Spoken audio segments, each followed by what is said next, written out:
Hey guys, and welcome back to this channel. In this video I will be showing you guys how you can fade in and out audio on the Video Star app. So select a project and click the scissor icon, and then I'm going to just select audio.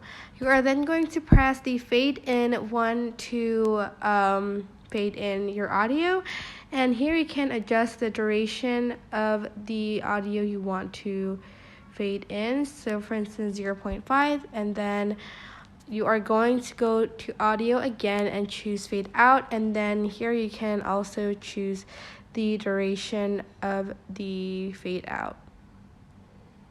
So I'm just going to choose around 0.5 too, and that's basically it. Super simple, but I do hope this tutorial was helpful for you guys.